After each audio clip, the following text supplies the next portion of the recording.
1907 wedding photo shows. Bride and groom. But the bride also appears alone in the back row. The sepia-toned photograph sits in my hands, edges frayed and yellowed with age. My grandmother's attic has yielded many treasures over the years, but nothing quite like this. A wedding party from 1907, formally arranged as was the custom of the time. The groom stands tall in his morning coat, the bride beside him in white lace and pearls. Family members line up in neat rows behind them. And there, in the back row, impossibly, inexplicably, stands the bride again, alone, staring directly at the camera. The same face, the same dress, the same delicate veil cascading over her shoulders. Two identical women in a single photograph, separated by mere feet, but somehow occupying entirely different worlds. I run my finger over the surface, searching for evidence of double exposure or manipulation. There is none. The paper is original, the photographic technique consistent throughout. I've spent my career studying the history of photography, the technical evolution of the medium from daguerreotypes to digital images. This defies everything I know. Two identical women wearing the same wedding dress, in the same photograph. One beside her groom, one alone in the shadows of the back row, as if she were a ghost at her own wedding. The date on the back reads, June 17, 1907, Blackwood Estate, Massachusetts. Below it, in faded ink, the wedding of Elizabeth Harmon and Thomas Crawford. No photographer's mark, no studio stamp, just a handwritten note in the corner I can barely make out. What the camera sees, time cannot erase. The handwriting is elegant but slightly tremulous, as if written by someone fighting against fear or perhaps age. My name is Daniel Pierce. I'm a photography historian at Cambridge University, and this photograph should not exist. Yet here it is, tangible and undeniable, a paradox captured in silver halide a century ago. And somehow, I know it's been waiting for me. It began with a letter from my grandmother, Eleanor Pierce. Her mind was still sharp at 93, though her body was failing. Daniel, she wrote, when I'm gone, there are things in the attic you must find. Family matters I never had the courage to speak of. Look for the cedar chest with the brass fittings. The answers and the questions are inside. The letter arrived on a Tuesday. She passed away 3 days later, taking whatever explanation she might have offered with her. I hadn't been to my grandmother's Victorian home in Ipswich since I was a boy. It stood exactly as I remembered it, tall, imposing, with gabled windows that seemed to watch your approach. The front garden had grown wild in the years since my grandfather's death, roses and ivy competing for dominance along the weathered fence. The key felt cold in my hand as I unlocked the front door, the mechanism protesting with a screech that echoed through the empty foyer. The house smelled of old books and furniture polish, with an underlying note of mothballs and fading potpourri. Dust motes danced in the pale winter light, filtering through lace curtains that hadn't been changed in decades. Family photographs lined the walls of the entrance hall, generations of Pierces and Crawfords staring solemnly from their frames. I paused before a portrait of my grandmother as a young woman. There was something in her eyes, a wariness that seemed out of place in someone so young. Had she already known then about the secrets hidden in her family's past? I made my way to the narrow staircase that led to the attic, each step creaking under my weight, as if the house itself was protesting my intrusion. The banister was smooth beneath my hand, polished by generations of palms. At the top of the stairs, a small landing led to a door I remembered being forbidden to enter as a child. Nothing up there for little boys, my grandmother would say when she caught me staring at it. Just old things best left undisturbed. Now I understood her reluctance to let me explore. The door opened with a groan of hinges that hadn't been oiled in years. Beyond lay the attic, a maze of forgotten things dimly lit by the winter sun through small dormer windows. Furniture draped in sheets like silent ghosts. Stacks of magazines from decades past, their covers faded but still proclaiming events long since reduced to footnotes in history books. Trunks filled with clothing that no one had worn in half a century, preserved in the cool, dry air. And there, against the far wall, beneath a dormer window that looked out over the tangled garden, the cedar chest with brass fittings. The lock was stiff but gave way with gentle pressure, the mechanism sliding open with a satisfying click. Inside, I found bundles of letters tied with faded ribbon, journals bound in worn leather, and a stack of photographs. The cedar scent wafted up, mingling with the mustier smell of aged paper and ink. On top of everything lay a single envelope with my name written in my grandmother's elegant script. Daniel, the letter inside read, "What you'll find here is our family's burden. I've carried it since I was a girl, as my mother did before me. Now it falls to you. The photograph will call to you first. They always do. But the truth lies in the journals of Elizabeth Harmon, my grandmother, your great-great-grandmother, the bride who appears twice." The photograph was beneath the letter, wrapped in acid-free tissue paper. Even before I unfolded it, my historian's instincts told me it was something significant. The paper was high quality, designed for preservation. My grandmother, or perhaps Elizabeth herself, had taken care to protect this image. I wondered, as I carefully removed the wrapping, if they had been preserving it or containing it. That night, in my hotel room, I spread the contents of the chest across the bed. The journals were dated from 1905 to 1908, chronicling the life of Elizabeth Harmon from her 19th year to shortly after her wedding to Thomas Crawford. The pages were filled with neat, precise handwriting that occasionally gave way to hurried scrawls, as if the writer had been seized by urgency or emotion. The letters were correspondence between Elizabeth and her sister Catherine, who had moved to New York City to pursue a career as a seamstress. Catherine's letters spoke of the excitement of the modern world, electric streetlights, automobiles, the burgeoning suffragette movement. Elizabeth's responses were more measured, detailing life in the smaller, more traditional world of Blackwood. But it was the photograph that held my attention. Two identical women in the same image, both clearly Elizabeth Harmon. One smiling beside her groom, her hand resting lightly on his arm in a pose of demure affection typical of the era. The other standing alone in the back row, slightly separated from the rest of the wedding party, her expression not sorrow, not anger, but something more complex. Awareness, perhaps, or resignation. The Elizabeth in the back seemed to be looking, not just at the camera, but through it, directly at whoever might be viewing the image decades later. As a photography historian, I knew every technique, every trick of the early photographic era. Double exposures, composite prints, manipulation of negatives. I had studied them all. This was none of those things. The lighting was consistent, the shadows fell correctly. It was, to all appearances, a straightforward photograph of an impossible scene. I poured myself a glass of whiskey from the minibar, the amber liquid catching the lamplight as I swirled it in the glass. The rational part of my mind insisted there must be a logical explanation. Perhaps Elizabeth had an identical twin, unmentioned in family records. Yet my grandmother's letter had referred to the bride who appears twice, not two different women. And something about the eyes of both figures in the photograph told me they were the same person, not merely identical in appearance. With a steadying sip of whiskey burning its way down my throat, I opened the first journal, dated 1905, and began to read. January 15th, 1905.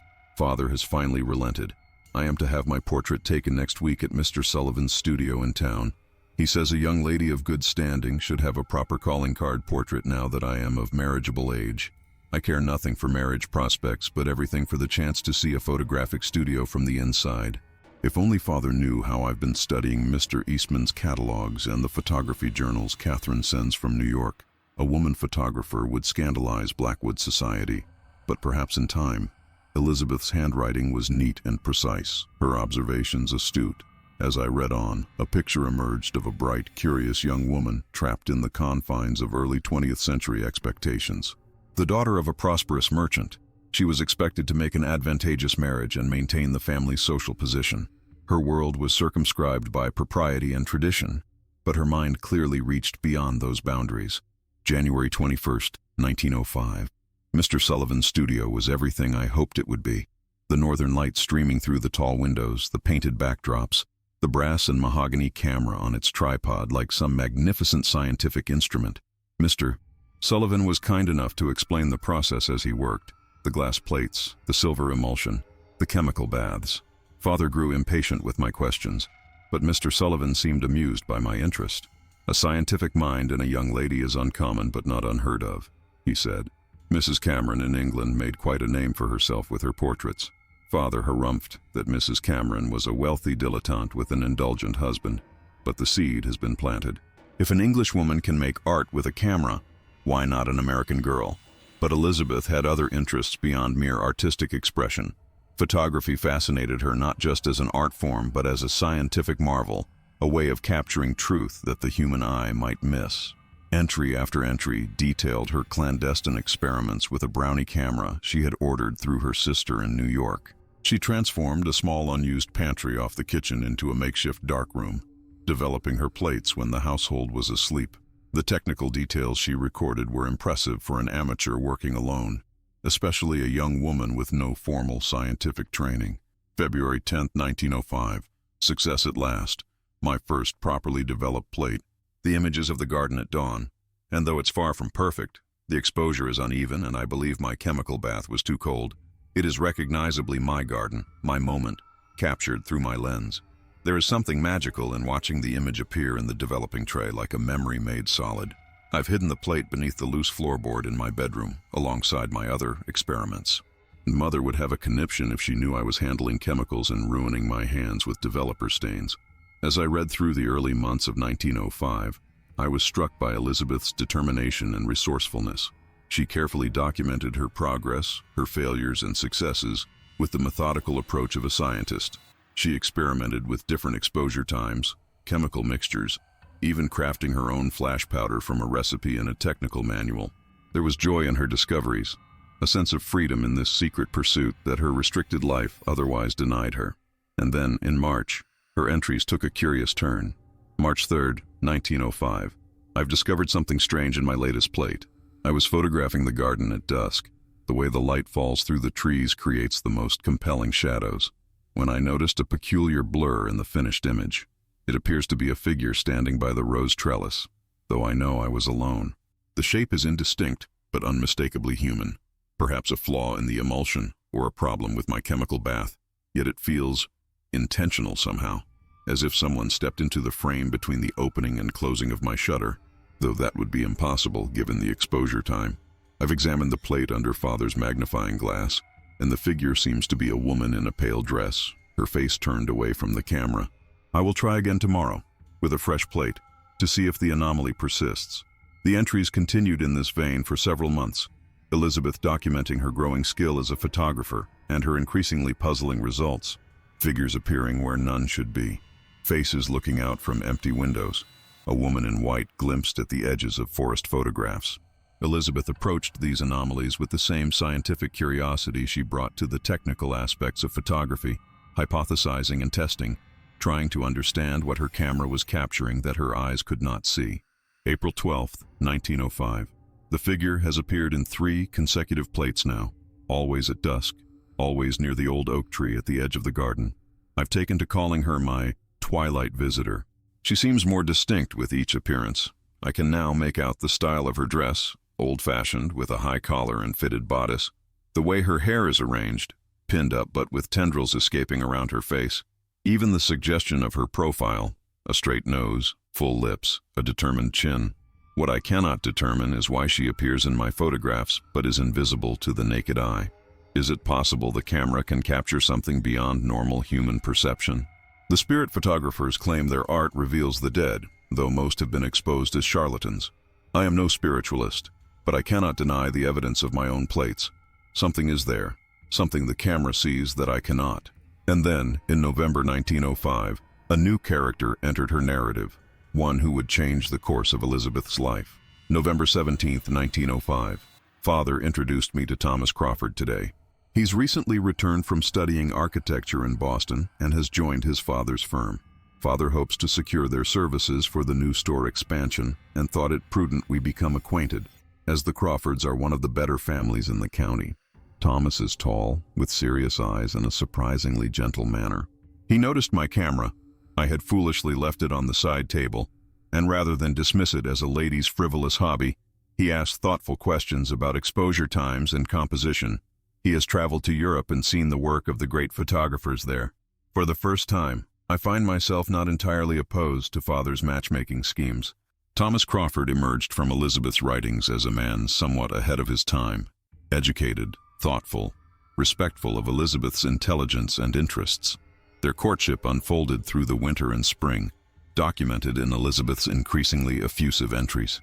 He brought her books on photography from Boston, technical manuals that would have raised eyebrows if ordered directly to the Harmon household.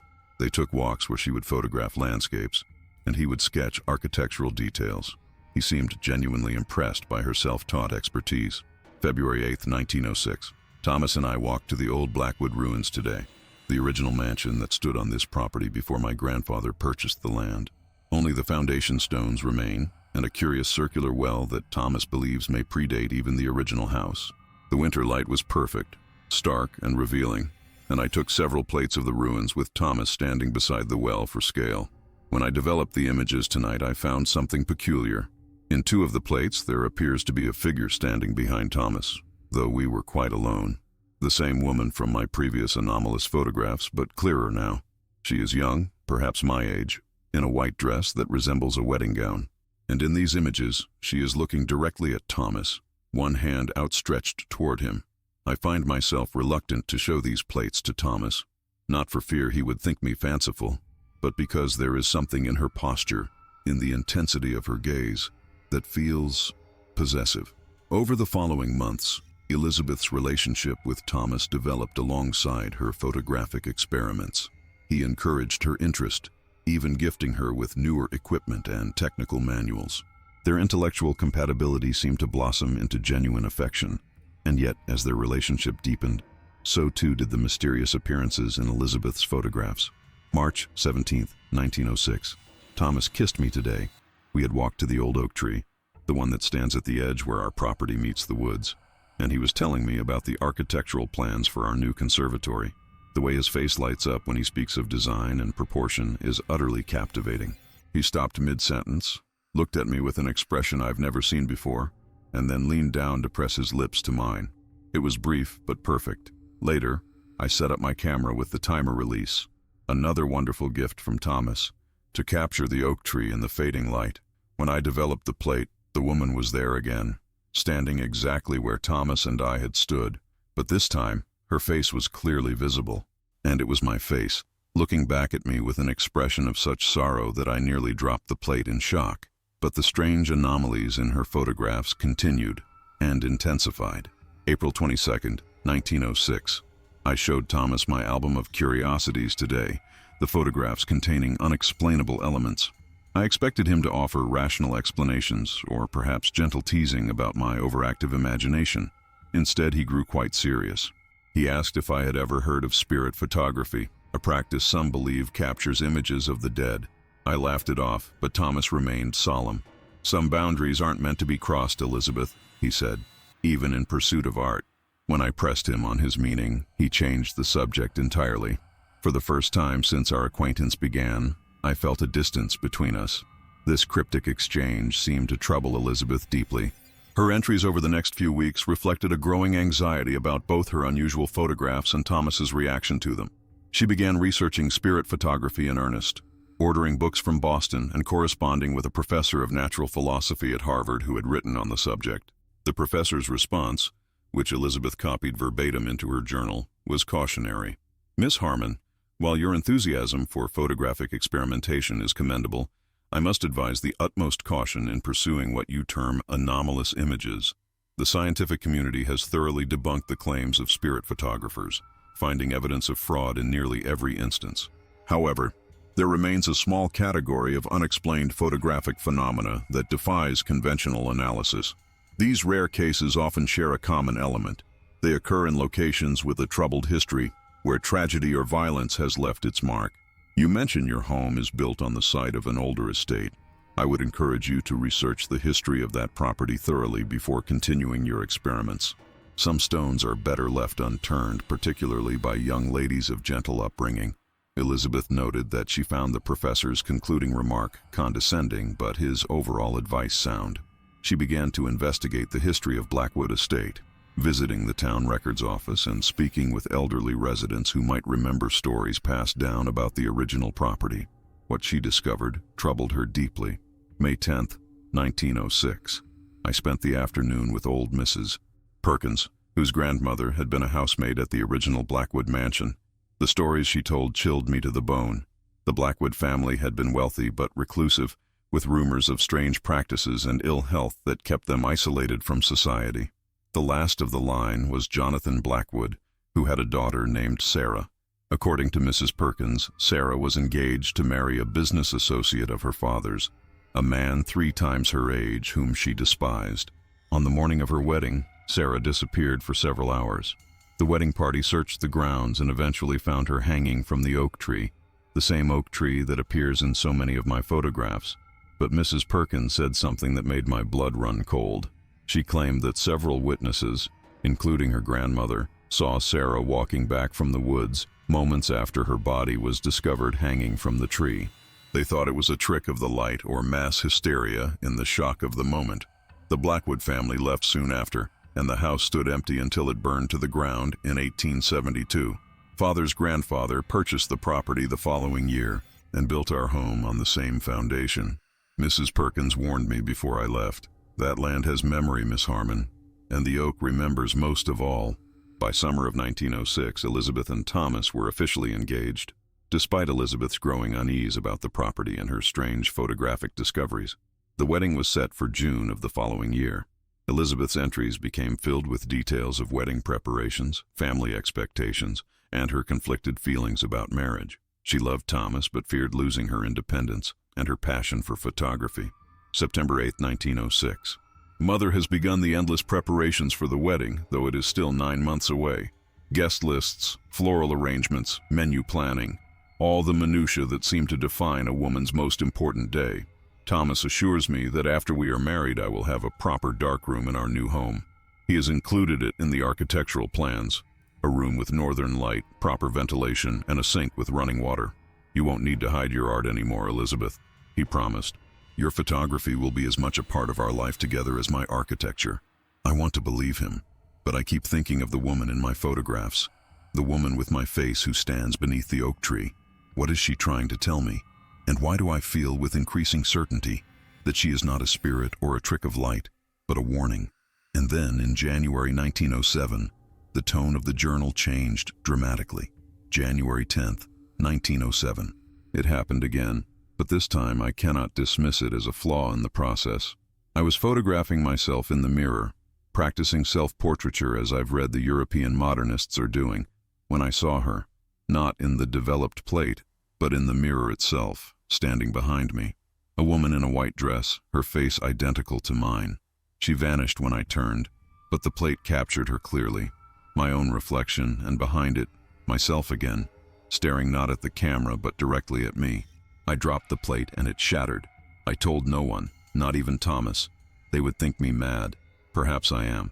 The entries that followed documented Elizabeth's increasing encounters with her doppelganger, always in reflective surfaces at first, mirrors, windows, the still surface of the pond behind the house, always watching, never speaking, and always, Elizabeth noted, dressed in white, like a bride waiting for her wedding day. Her scientific approach gave way to growing fear, then to a kind of resigned determination to understand what was happening to her. February 15th, 1907. I visited the town library today and consulted every book I could find on local folklore, supernatural occurrences, and psychological phenomena. The librarian, Miss Winters, gave me curious looks but asked no questions. I found reference to a belief that seeing one's doppelganger is an omen of death. In Germanic folklore, the doppelganger is a sinister entity that seeks to replace the original person. In one account from 1789, a woman reported seeing her exact double in her home for weeks before she fell ill and died. Her husband later claimed that in her final days she seemed changed in spirit, though identical in appearance. I cannot help but think of the figure in my photographs, how she has become clearer over time, how she now appears not just in images but in reflections, how her face is unmistakably mine. What does she want from me? By March, the encounters had escalated. March 30th, 1907. I can no longer pretend this is imagination or trick of light. I was in my room last night. I woke from a dream of falling to find her standing at the foot of my bed. Who are you? I whispered. She smiled with my own mouth and said, You know who I am, Elizabeth. I am what you will become. When I lit the lamp, she was gone. I found footprints in the dust by the window, coming in, but not going out. This morning, Thomas noticed the circles under my eyes and asked if I was sleeping poorly. I nearly told him everything then, but something in his expression stopped me. There was concern there, yes, but also a wariness, as if he was already noticing something different about me. Does he sense the other Elizabeth watching us? Does he see her too? Elizabeth began to research local history, folklore, anything that might explain her experiences. Her journal entries became frantic, the handwriting less controlled, words occasionally scratched out or underlined multiple times for emphasis. She found more details about Sarah Blackwood, the bride from the previous century who had died on her wedding day, in a house that once stood on the grounds of the Blackwood estate. The bride had been found hanged from the oak tree that still stood in the garden, the same tree that appeared in the background of many of Elizabeth's anomalous photographs. April 12, 1907. I dreamt of Sarah Blackwood last night. She was standing beneath the oak tree in a wedding dress that became a shroud before my eyes. "It doesn't have to be this way," she said. "There is another path." When I asked what she meant, she pointed to the woods beyond the property line. "Freedom," she said, "but you have to be willing to leave everything behind." I woke with the certainty that Sarah and my doppelganger are connected, that they are trying to communicate something vital, but I cannot decipher their message. Is Sarah warning me against marriage, against remaining on the Blackwood property? Or is there something more specific, more dangerous, that I'm meant to understand? May 5, 1907. I visited Mrs. Winters today, the oldest resident of Blackwood. She remembers the stories her grandmother told her about Sarah Blackwood, who was to marry a man she did not love. On her wedding day in 1807, she disappeared for hours. The wedding party searched the grounds until they found her hanging from the oak. But Mrs. Winters said something curious, that before they cut her down, several guests swore they saw Sarah walking back from the woods, alive and well. The rumor spread that it wasn't Sarah who died that day, but something wearing her face. The Blackwood family left soon after, and the house stood empty for decades before Father's grandfather purchased the property and built our home on the same foundation. Mrs. Winters warned me to be careful. "That land remembers," she said, "and sometimes it echoes." As the wedding date approached, Elizabeth's entries became more sporadic. She wrote of dreams where she walked as two people, the Elizabeth everyone knew, engaged and preparing for marriage, and another Elizabeth, watching from shadows, planning something Elizabeth couldn't understand. The entries became increasingly disjointed, shifting between rational analysis and almost poetic descriptions of her encounters with the other Elizabeth. May 25, 1907. She spoke to me again last night. I was sitting at my dressing table, brushing my hair before bed when I saw her in the mirror, not behind me this time, but instead of me, as if she had replaced my reflection.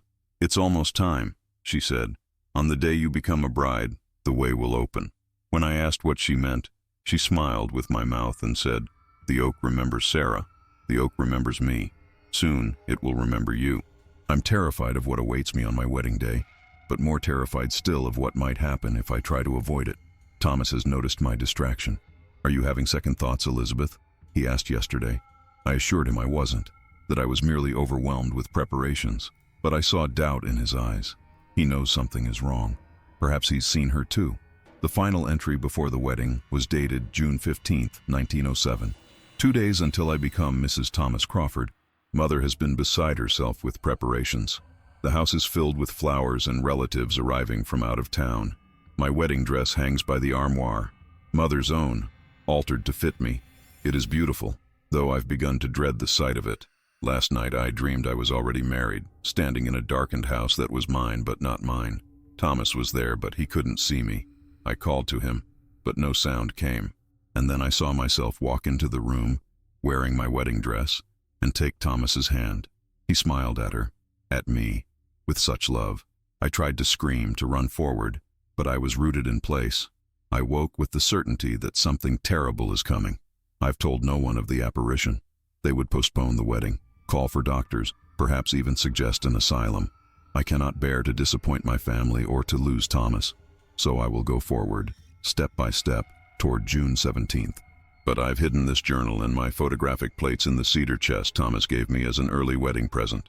If my fears prove groundless, I'll retrieve them and laugh at my fanciful imagination. If not, perhaps someone someday will understand what happened to Elizabeth Harmon. The journal ended there. I sat back, rubbing my eyes. The hotel room felt suddenly cold, the shadows in the corners deeper than they had been a moment before. I glanced at the wedding photograph again. Elizabeth beside her groom, Elizabeth in the back row. According to the date, this picture was taken on June 17, 1907, 2 days after her final journal entry. What had happened on that wedding day? Had Elizabeth's fears been realized? The photograph seemed to suggest something extraordinary had occurred. A splitting, a doubling, something that defied rational explanation. Yet here was evidence, captured in silver halide, preserved for over a century. There were other items in the cedar chest. A newspaper announcement of the wedding, describing it as a most harmonious and elegant affair, with the ceremony held beneath the ancient oak on the Blackwood estate, a setting of particular significance to the bride, a pressed flower that might have come from Elizabeth's bridal bouquet, the petals brown with age but still intact, and another journal, much thinner than the first, with only a few entries. This one began on June 18, 1907, the day after the wedding. I'm married now. The ceremony was beautiful, they tell me. I wore mother's dress and carried roses from our garden. Thomas looked handsome in his morning coat. We spoke our vows beneath the oak tree, Thomas's idea, though it sent a chill through me. The photographer, Mr. Sullivan, came from town with his large camera and glass plates. He arranged us carefully, Thomas and me in front, our families behind us in neat rows. Just before the exposure, I felt a cold breeze, though the day was warm. Mr. Sullivan seemed confused, rearranging people, asking if someone had moved. When the plate was exposed, he looked troubled but said nothing. We leave tomorrow for our wedding trip to Niagara Falls. Thomas has been solicitous but distant. Once or twice I've caught him looking at me strangely, as if trying to recognize something in my face. When he kissed me goodnight, chastely on the forehead, he whispered, "Are you happy, Elizabeth?" I told him yes, of course. He smiled, but his eyes remained troubled. "I want you to be happy," he said.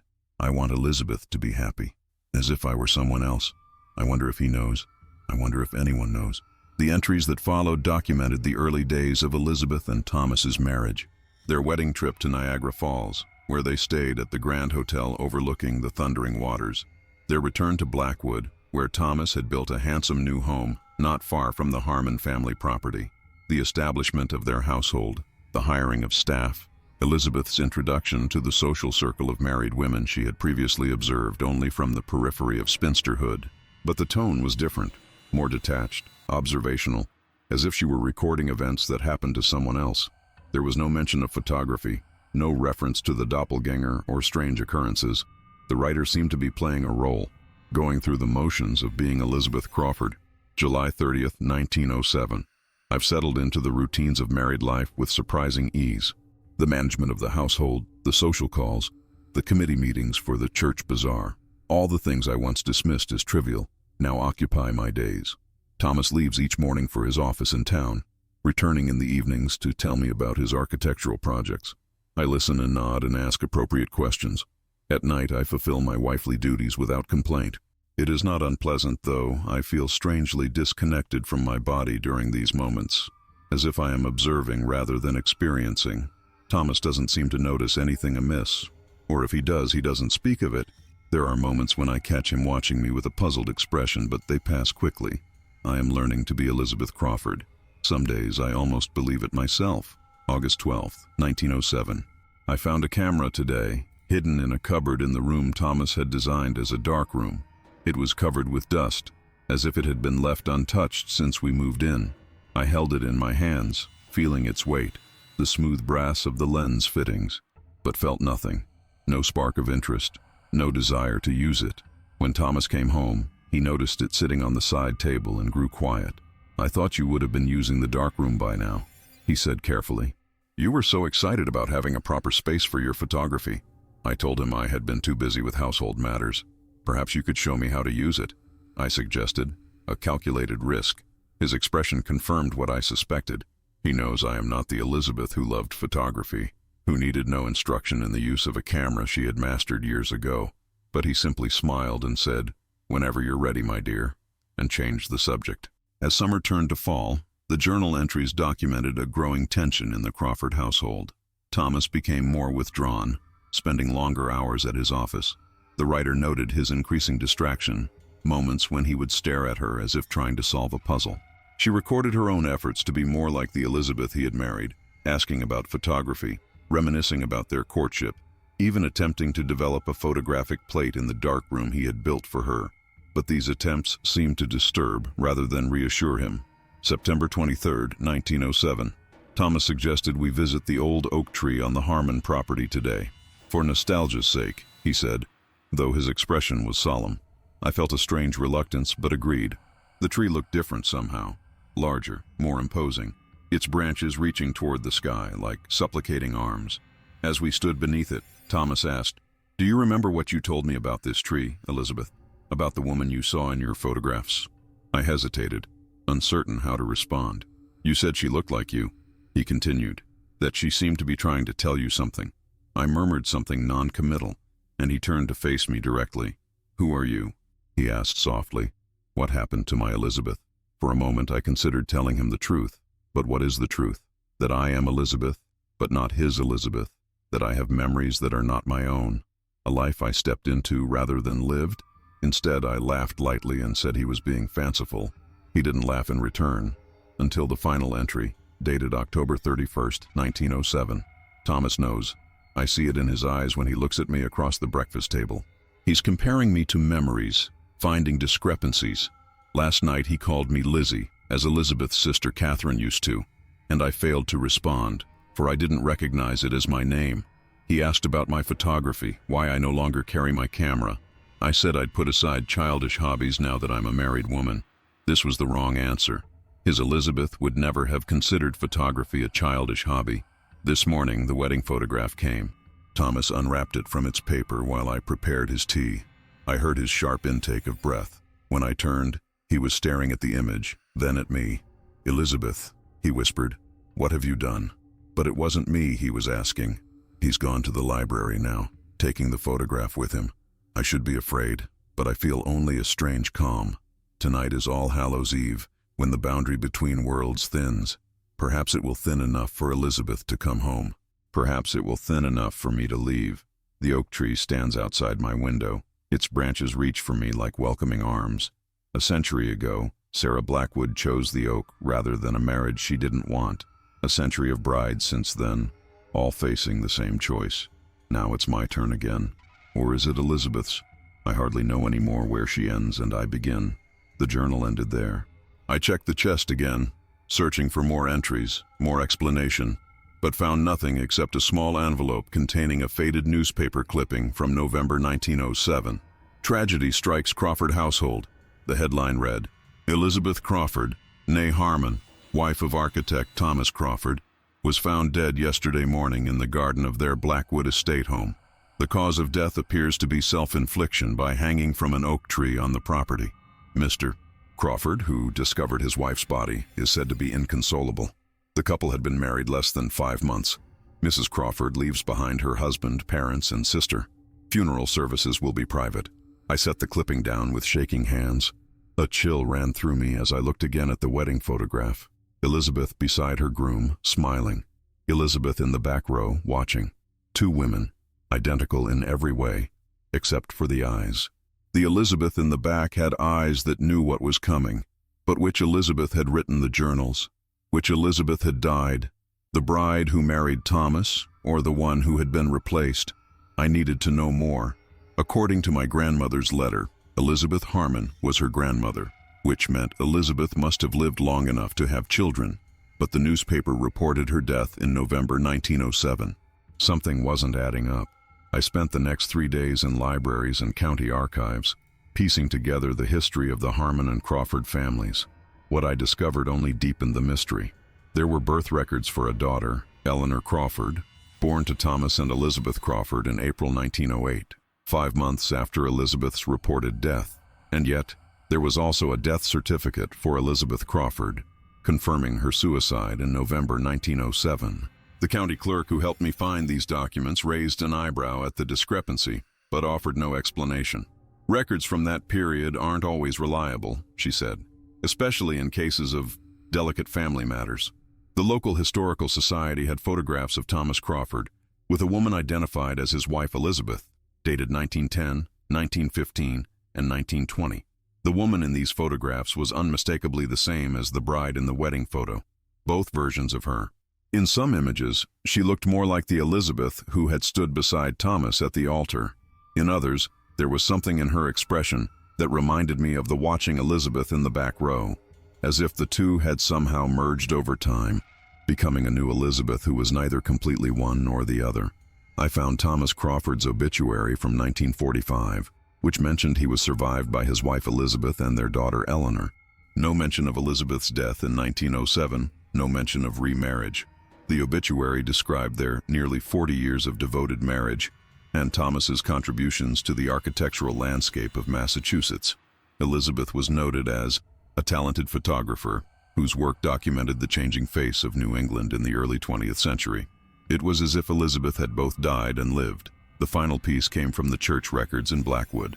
There was indeed a funeral service for Elizabeth Crawford in November 1907, but there was also a curious note in the margin of the registry, written by the minister. Body interred without viewing at family's request. Grave to remain unmarked at Mr. Crawford's insistence. I had to see that grave. The Blackwood Cemetery was a quiet place, well maintained despite its age. The wrought iron gates creaked as I pushed them open, a sound that seemed to echo in the still afternoon air. Many of the older headstones had worn to illegibility, their occupants forgotten by all but the most dedicated genealogists. I walked the rows systematically, looking for the Crawford family plot. Ancient maple trees cast dappled shadows across the grounds, their leaves just beginning to turn with the approach of autumn. Birds called to each other from the branches, and somewhere in the distance, a lawnmower hummed, the mundane sounds of life continuing amid this repository of death. I passed family plots with generations lined up in neat chronological order, the headstones telling stories of lives long finished, children who had died in infancy, young men lost to war, women who had survived into old age, outliving husbands and sometimes children. I found the Crawford plot near the eastern wall, an area reserved for prominent families. Thomas Crawford's headstone was substantial, carved from granite, with his name, dates, and the inscription, "Beloved husband and father." Beside it stood a smaller stone for Eleanor Crawford Pierce, my grandmother, and beside that, nothing, an empty space where grass grew undisturbed. As I stood contemplating this absence, a voice behind me said, "You won't find her there." I turned to see an elderly man leaning on a walking stick. He wore the practical clothes of a groundskeeper, but something in his bearing suggested he was more than that. His face was weathered, deeply lined, with sharp blue eyes that seemed to see more than they should. "I'm looking for Elizabeth Crawford," I said. He nodded. "I thought as much. You have the look of Thomas about you, around the eyes." He studied me for a moment. "She's not buried with the family. Thomas had her interred in the old section, under the oak. The old section, the original cemetery, before they expanded in 1850. Not many go there now. The graves are too old, too forgotten." He pointed with his stick toward a copse of trees at the far end of the cemetery. "Through there. Look for the oak that stands alone. You'll find what you're looking for beneath it." I thanked him and walked in the direction he had indicated. The path became less defined as I moved away from the maintained section of the cemetery, overgrown in places with brambles that caught at my clothes. The air felt different here, heavier, quieter, as if sound itself was muffled by the weight of forgotten history. The older section of the cemetery was indeed neglected, with leaning headstones and untended paths. Many of the markers had sunk partially into the earth, their inscriptions obscured by lichen and moss. And there, in the center, stood a massive oak tree, its branches spreading wide like protective arms. It was older than any tree I had ever seen, with a trunk so thick it would take 3 people to circle it with their arms. The bark was deeply furrowed, almost black in places, and the branches seemed to reach in every direction, as if trying to touch all the surrounding graves. Beneath it was a simple stone so weathered I had to kneel to make out the inscription, "Sarah Blackwood, 1788-1807. What time takes, time returns." And beside it a second stone, newer but still aged by decades, "Elizabeth. What the camera sees, time cannot erase." No last name, no dates, just the same cryptic phrase that had been written on the back of the wedding photograph. I ran my fingers over the carved letters, feeling the depth of each cut in the stone. Who had placed this marker? Thomas? The Elizabeth who had returned? My grandmother? As I stood there, trying to make sense of it all, I noticed something gleaming at the base of the oak tree. I bent down and brushed aside decades of fallen leaves to uncover a small metal box, tarnished but intact. It was the kind of box photographers once used to store glass plates, sturdy, designed to protect fragile contents. It was locked, but the years had weakened the mechanism. With a bit of pressure, it opened. Inside was a folded piece of paper and a glass photographic plate wrapped in cloth. The paper had yellowed with age, but the handwriting on it was unmistakably the same as in Elizabeth's journals. I carefully unfolded it to find a letter. To whoever finds this, I've left this record because someone should know the truth, though I doubt it will be believed. The woman who married Thomas Crawford on June 17, 1907, was not Elizabeth Harmon. Elizabeth Harmon died on her wedding day, though no one discovered it. No one but the bride who took her place. I cannot explain what happened beneath the oak tree as I waited for the wedding to begin. I felt drawn to it, compelled to stand in its shadow. There was a moment of vertigo, of falling without moving, and then I saw her, myself, walking from the woods in my wedding dress. She looked at me with my own eyes and said, "Your turn now, Sarah. A bride for a bride, a life for a life." And I knew the story of Sarah Blackwood. Everyone in town did. The bride who died rather than marry a man she didn't choose. I had photographed her grave a dozen times, drawn to it without understanding why. Now I knew. She had been waiting for me, waiting for another unwilling bride. But I was not unwilling. I loved Thomas. I wanted our life together. "Then take it," she said, though her lips didn't move. "Take the life I couldn't have." And when I woke, I was wearing Sarah's clothes from a century before, and she was gone, walking toward my wedding in my dress, with my face. I tried to cry out, to run after her, but no one could see me. No one but Mr. Sullivan's camera, which captured both of us, the bride who was not me and the bride I had become. I watched my wedding from the shadows. I watched her become Elizabeth Crawford. I watched as she took my life, piece by piece. For months I existed as a ghost in my own home. Sometimes Thomas would sense me, a cold spot in a room, a glimpse from the corner of his eye. On All Hallows' Eve, the boundary thinned enough for me to make myself known. I confronted her, Sarah wearing my face, and demanded my life back. We struggled beneath the oak tree. She was solid flesh. I was something less and something more. In the end, it was she who died, hanged from the same branch that had claimed Sarah Blackwood a century before. The body they buried was hers, though it wore my face. Afterward, I found I could return to myself, solid and real again, but changed. The months as a spirit had altered me in ways I cannot fully explain. Thomas knew immediately, the look in his eyes, the way I moved, subtle differences he couldn't articulate but instinctively recognized. "Elizabeth?" he asked that first night I returned. "Yes and no," I answered honestly. "Are you Sarah?" he whispered, and I realized he had discovered her grave, had pieced together parts of the mystery. "I am Elizabeth," I told him, "but I am also what Elizabeth became. I died, Thomas, and then I came back." He should have run, called for doctors, for priests. Instead, he took my hand and said, "Then we begin again." And so we did. We never spoke of the hanging, of the funeral, of the months I spent as a ghost in my own home. To the world, Elizabeth Crawford recovered from a nervous episode and went on to live a quiet, respectable life. We had a daughter, Eleanor, who knows nothing of this history. It is better that way. But I leave this record, this truth, in the place where it all began and ended. The camera captured what really happened that day. The bride who was Elizabeth, the bride who was Sarah. The photograph tells the truth that no one would believe. What time takes, time returns. What the camera sees, time cannot erase. Elizabeth and Sarah. With trembling hands, I unwrapped the glass plate. It was another photograph from the wedding day, but taken moments before or after the one I had found in the cedar chest.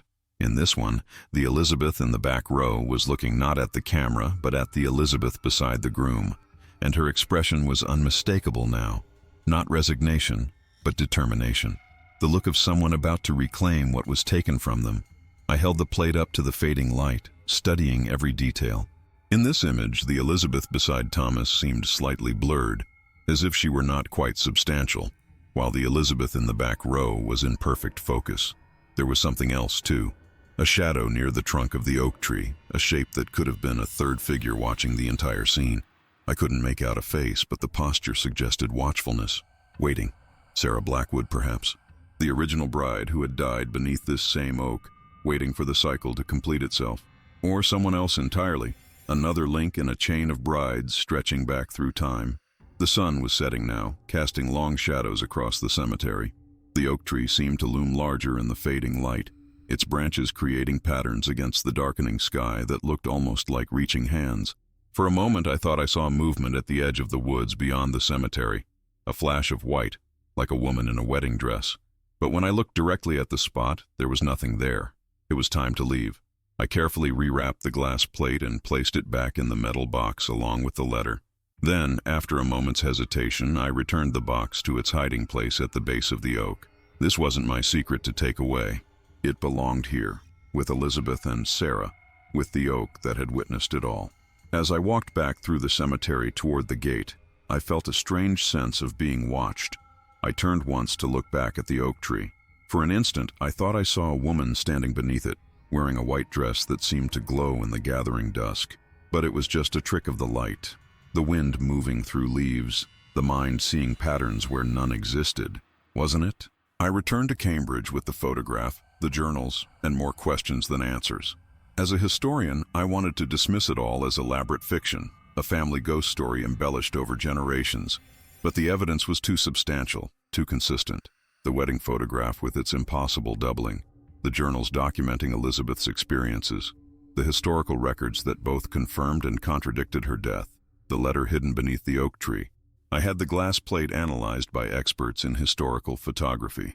They confirmed it was an authentic dry plate negative from 1907, with no evidence of manipulation or double exposure. A remarkable anomaly, they called it.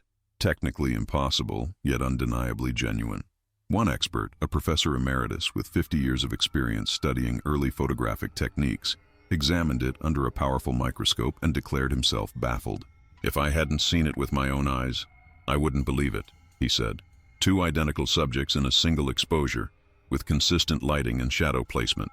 It defies everything we know about the physics of photography.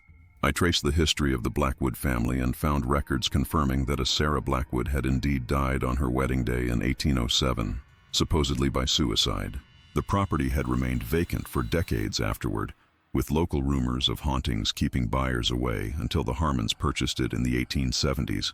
The oak tree was mentioned repeatedly in town records, a landmark used in property descriptions, a meeting place for town events, and eventually the site of Elizabeth Crawford's alleged suicide in 1907. I researched Thomas Crawford's architectural career and found that after 1907, his work took a curious turn. His earlier designs had been practical, conventional structures that adhered to the popular styles of the day, but his post-1907 buildings incorporated unusual elements, circular rooms with intricate ceiling patterns that resembled the branching of trees, windows placed to capture specific angles of light, and in one notable case, a private residence with a dark room specifically designed for experimental photography, though the client was not known to have any interest in the art. My grandmother Eleanor had died without revealing what she knew of her mother's story. Had she found the journals as I had? Had Elizabeth or Thomas told her parts of the truth? Or had she lived her life never knowing that her mother had died before she was born, replaced by, what? A ghost? A woman from the past? Elizabeth transformed by her own death? The cedar chest had been in her possession for decades. Had she read its contents or simply preserved them, understanding instinctively that they were not meant for her? I found myself staring at old family photographs, studying the faces of my ancestors. Eleanor Crawford Pierce had her mother's eyes, the same shape, the same intensity, but there was something different in her expression, a wariness that reminded me of the Elizabeth in the back row of the wedding photograph. Had she inherited more than physical features from the mother who was both Elizabeth and Sarah? Had something of that strange doubling, that impossible existence, been passed down through the generations to me? In the end, I chose to follow Thomas Crawford's example. I accepted the impossibility of it all and moved forward. The wedding photograph sits on my desk now as I write this account. Elizabeth beside her groom, Elizabeth in the back row, two versions of the same woman, captured forever in the moment their paths crossed and merged and separated again. I've begun taking photographs myself, not with the technical precision that Elizabeth developed, but with an amateur's curiosity about what the camera might reveal that the eye cannot see. I focus particularly on places with history, sites where tragedy or transformation has occurred, old cemeteries, abandoned buildings, trees that have stood for centuries, witnessing human lives come and go.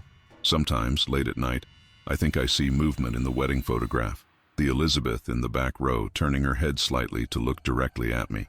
A reminder, perhaps, that the camera sees what we cannot, and that time doesn't erase everything it takes, that some boundaries between past and present, between life and death, between oneself and another, are more permeable than we imagine.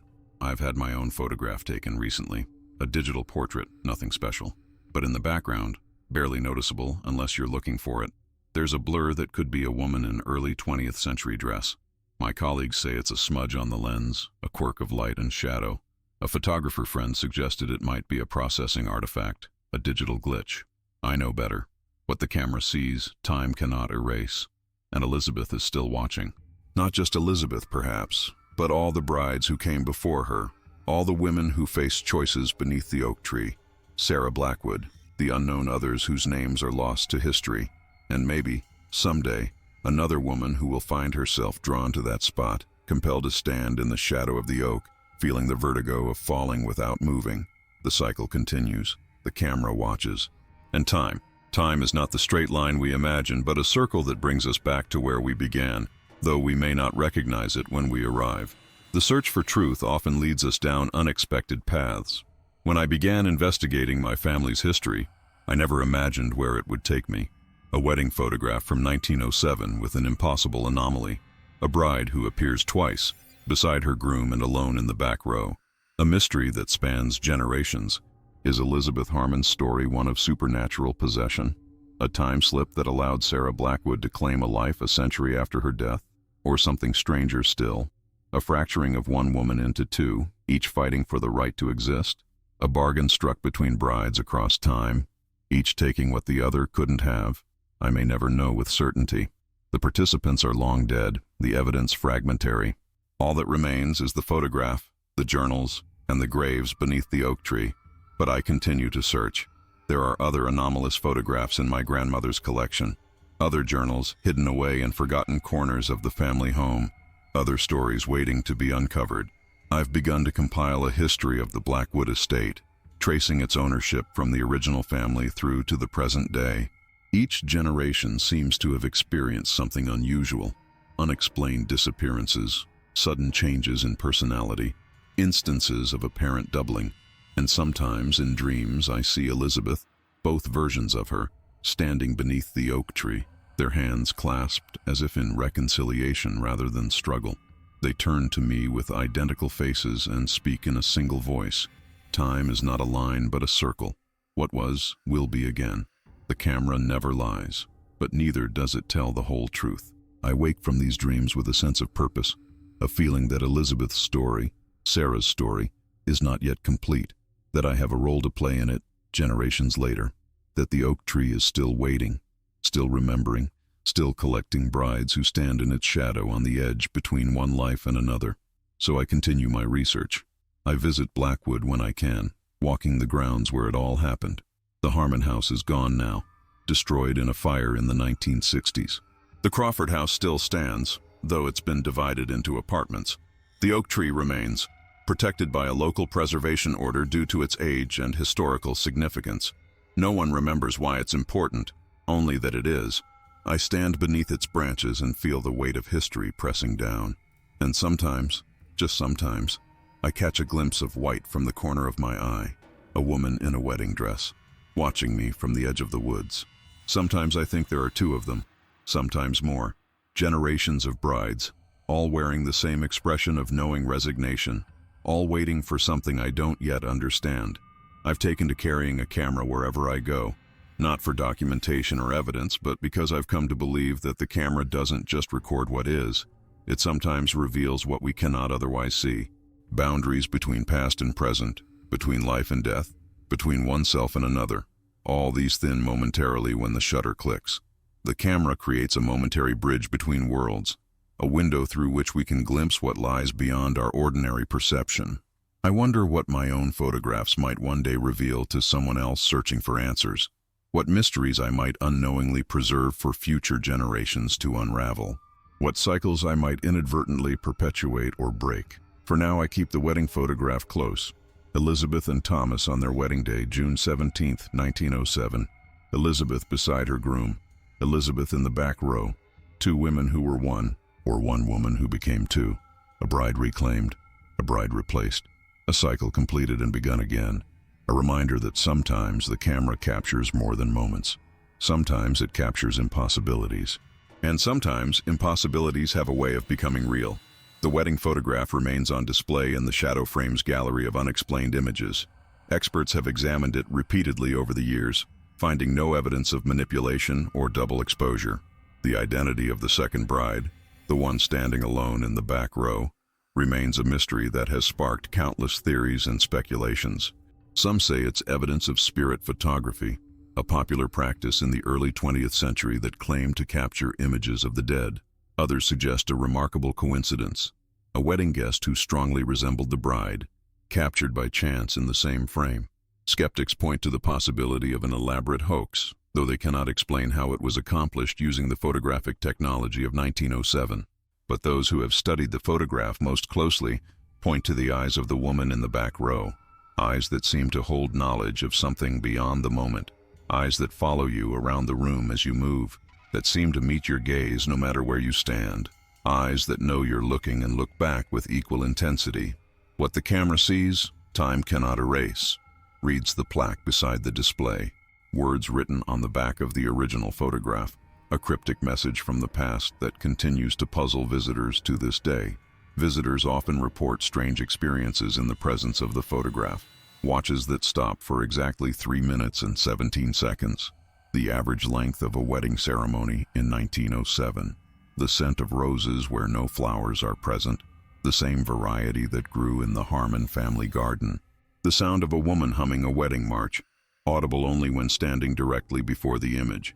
And sometimes, rarely, a visitor will look at the photograph and gasp, pointing with a trembling finger. "She moved," they'll insist. The bride in the back. She turned her head and looked right at me. Gallery staff are accustomed to these claims.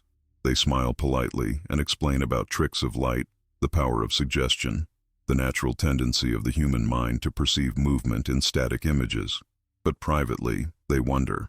The security cameras positioned to monitor the valuable photograph have captured inexplicable anomalies over the years. Brief moments when the image appears to change, the bride in the back shifting position slightly, the bride beside the groom fading almost to transparency. Glitches in the digital recording, the head of security insists. Nothing more than technical malfunctions. Gallery staff have checked the security footage during these incidents. The photograph remains unchanged. Or does it? In the right light, at the right angle. Some swear they can see a third figure in the image, a shadow that wasn't there before, standing beneath the oak tree in the background. But sometimes, reviewing the footage later, they notice something curious. For a brief moment, there appears to be a third figure in the wedding photograph, a woman in modern dress, standing behind both brides, her face turned away from the camera, a visitor who never entered the gallery, a woman who wasn't there, and yet somehow was captured by both the original photograph and the security camera simultaneously. Across a century of technological evolution, the camera sees what we cannot, and what it sees, time cannot erase. It waits beneath the oak tree still, this mystery. It watches from the shadows of the photograph. It beckons to those who look too closely, too long, with too much curiosity or longing or regret.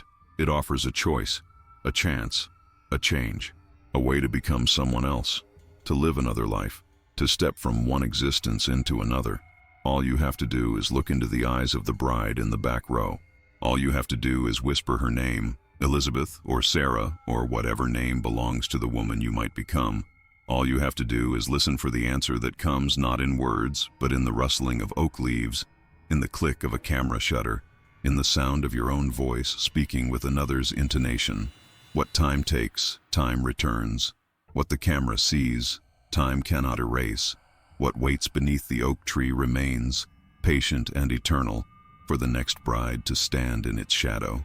If you've enjoyed this story, remember to like, subscribe, and hit the notification bell to stay updated on new Shadow Frames content. Leave a comment with your theories about what really happened to Elizabeth Harmon and Sarah Blackwood. Are there unexplainable photographs in your family albums? Share your stories below.